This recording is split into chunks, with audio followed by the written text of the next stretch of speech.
Uwanja wetu una maboresho ya aina mbili. Kuna maboresho ya majengo yanayohusisha viti na mifumo ya ndani ya majengo ya uwanja ambayo tuko zaidi ya 85-90, kwa sababu viti tumefunga sehemu kubwa, tumebakiza kama viti 20,000 tu vilivyobaki. Na mifumo mingine ya maji, umeme, taa, sauti ndio hizo mnasikia ziko kwenye majaribio ya mwisho baada ya kuwa zimeshafungwa, zima moto, internet na vingine vingi ambavyo vinafungwa uwanjani. Hayo yote yamekamilika.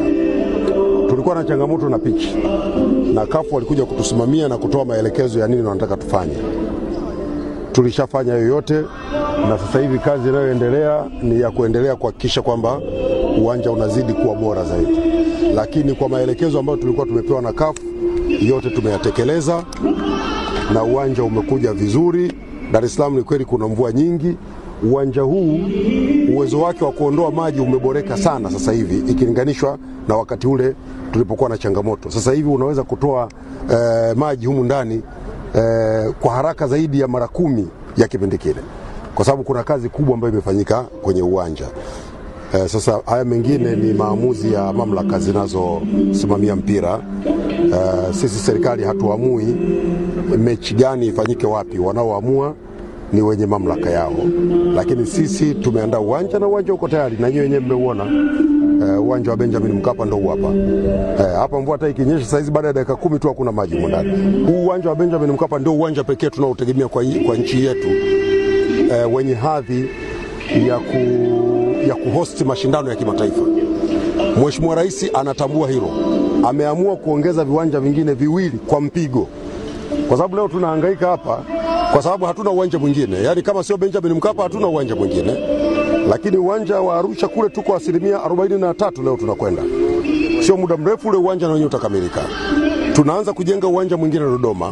Kwa hiyo ni shida tunapata changamoto sasa hivi kwa sababu nchi yetu ina uwanja mmoja tu.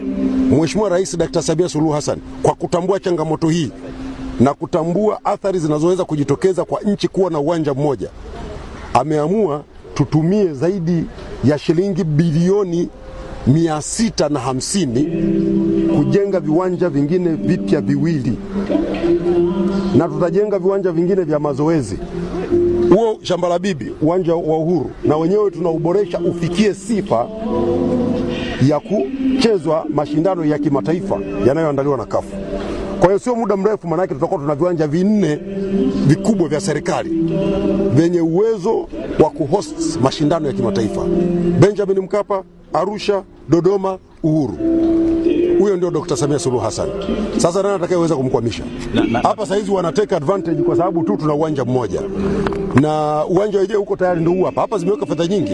Zaidi ya bilioni 30 zimetumika hapa. Badilisha viti hivyo, weka itatani, sehemu za kukimbilia mnaziona. Tunakwenda kufunga mifumo mipya ya viyoyozi.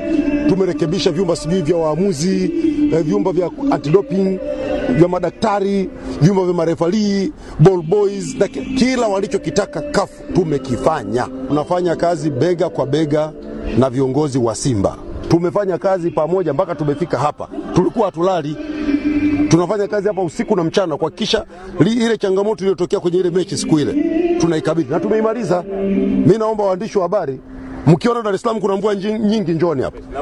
Alafu mvua ikikatika tu hesabu ni dakika ya kwanza, ya pili, ya tatu, ya 4, ya 5, ya 6, ya 7, ya 8, ya 9, ya 10. Hamtakuta maji huko. Kuna kazi imefanyika, kuna pesa zimewekwa za walipa kodi humu za kurekebisha. Sasa haya maamuzi mengine ndio maana nasema hayo sio mamlaka yangu, mimi siwezi kuzungumza.